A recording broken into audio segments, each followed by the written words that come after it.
Happy Monday, everybody. I hope you're all having a great day. I know I definitely am because it is Hockey Eve. There are meaningful regular season NHL games on tomorrow, and I can't even begin to express how ready I am to watch some hockey. But first, gotta finish up my preview and predictions for each division heading into the 2020-21 NHL season. We've already done the Central and the West division, so go check out those videos if you have not already. So today I'm going to be giving you guys my predictions for the East division, and then tomorrow before the games start, I'll do my predictions for the North division, so I'm going to save that one for last. Now before we get into it, remember these are just my opinions. I don't expect to be right on every single one of my predictions. Actually, it's quite the opposite. The NHL is extremely unpredictable this year more than ever, so if you disagree with some of my picks, instead of getting mad, just be sure to get down there in the comment section and let me know what yours are. Be sure to go follow my social medias like Instagram and Twitter. Links to those, as always, will be down below in the description. And most importantly, if this is your first time on the channel and you want more NHL content just like this, be sure to hit that subscribe button, and now let's begin.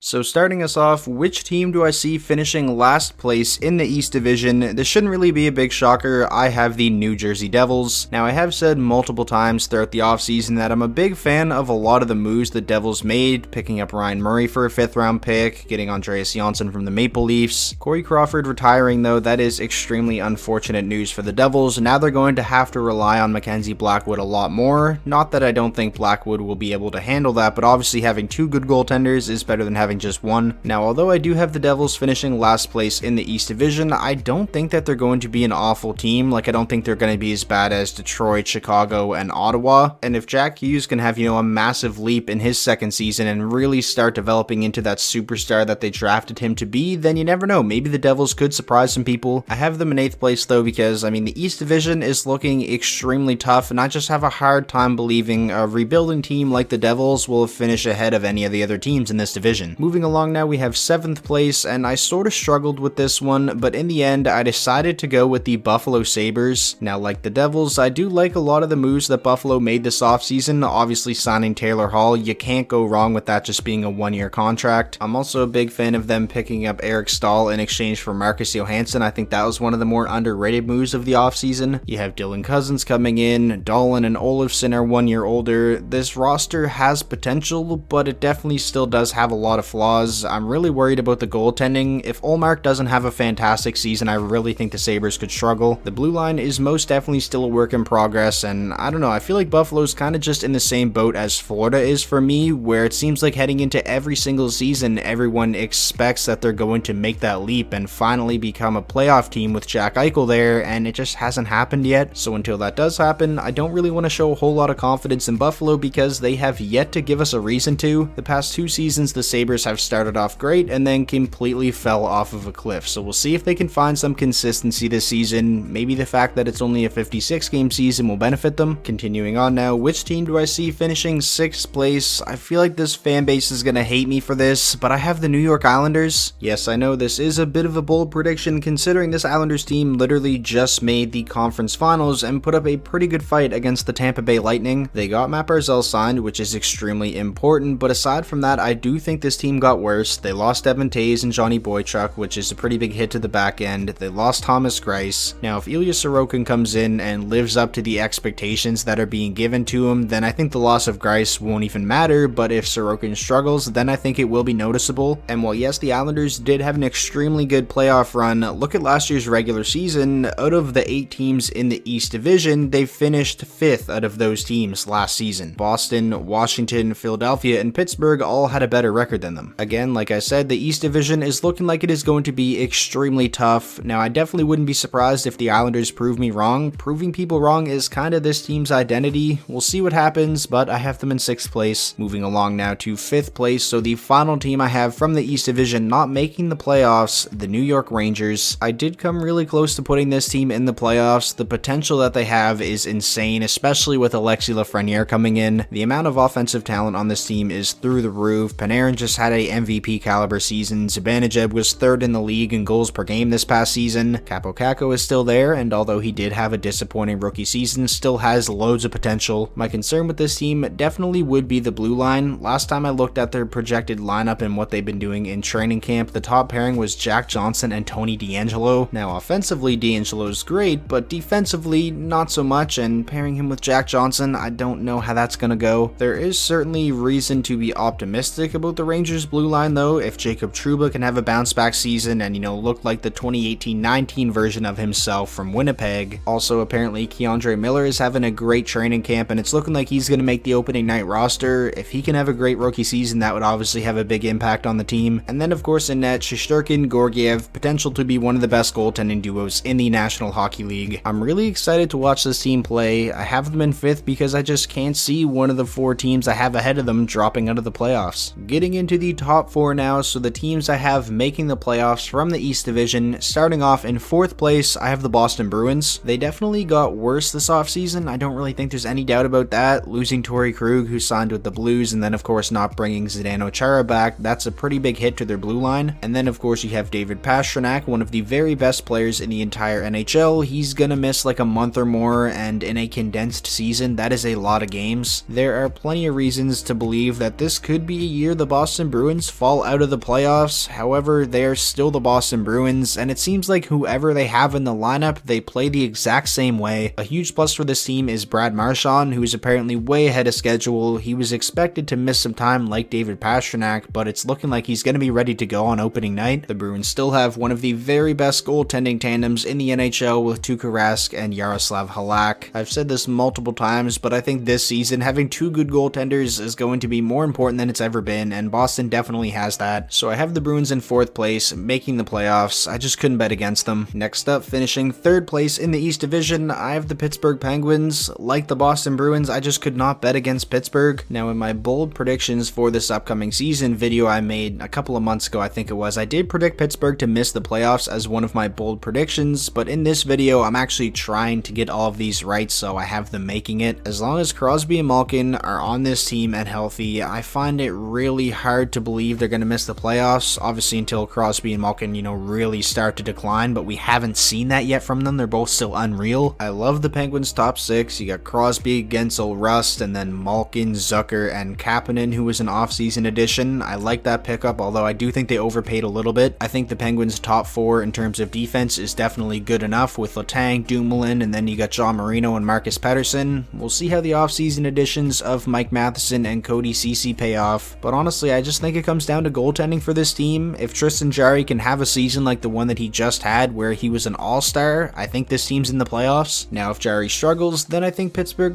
could be in some trouble because himself and Casey DeSmith, that's a pretty inexperienced goaltending tandem. I think Jarry and DeSmith will be just fine though, so I have Pittsburgh in 3rd place in the East Division, making the playoffs for the 15th consecutive season. Getting into the top 2 now, finishing 2nd place in the East Division, I have the Washington Capitals. This is a team that was fantastic in the 2019-20 regular season. They finished 3rd place overall in the league, but then in the return to play, they looked awful, which led to a coaching change. They brought in Peter Laviolette this offseason. They brought in Connor Sherry, Justin Schultz, and Zdeno Chara. They may have overpaid a little bit for Justin Schultz, but overall, I like those 3 pickups. It is extremely unfortunate that Lundqvist is going to miss this season due to his heart condition. They signed him to come in and share the net with Samsonov. I know a lot of Caps fans were pretty excited about that, so there will be a lot more pressure on Samsonov now, but from what he showed this past season, I think he's ready. Washington, I feel like, is sort of in the same category as Pittsburgh and Boston for me. It's just really hard to bet against them. They still got the same core that won that Stanley Cup in 2018. You would think by now Ovechkin would start to slow down a little bit, but I mean, he has not shown any signs of doing so. I would be really surprised if Washington isn't a top 4 team in the East this year. And now finally finishing 1st place, winning the East Division. I feel like this is a lot of people's pick to win the division. I have the Philadelphia Flyers. I really just love everything about this team. I think they are built perfectly. From the net out with Carter Hart, who actually predicted to win the Vezina Trophy in my bold predictions video, and that's a bold prediction I think I'm actually going to stick with. I love Carter Hart's game. They have a great blue line led by Ivan Provorov. Now losing Matt Niskanen definitely does suck, who suddenly retired this offseason, but they did bring in Eric Gustafsson to hopefully help fill that void a little bit. I don't think Gustafsson will quite bring to the table what Niskanen did for this team, but I do think they'll be fine. And then up front, just so many many weapons. You got Sean Couturier, who in my opinion is a top 3 two-way forward in the league. Claude Giroux is still Claude Giroux. You got Voracek, Kevin Hayes, Travis Konechny, who just had a breakout season, and also someone who I think could be an X factor, Nolan Patrick, who's healthy and hopefully can stay that way. Again, I just love everything about this team, so I definitely have them finishing first place in the East Division, and honestly, they are probably one of my favorites to win the Stanley Cup. So that is going to wrap up my preview and predictions for the East Division. Like I said at the start of the video, these are just my opinions, so instead of getting mad if I didn't pick your team to make the playoffs, just be sure to let me know what your predictions look like down below. Of course, if you guys did enjoy today's video, please be sure to leave it a like. That is the best way to show your support, and most importantly, if this is your first time on the channel and you want more NHL content just like this, be sure to hit that subscribe button, and I will talk to you all in the next video.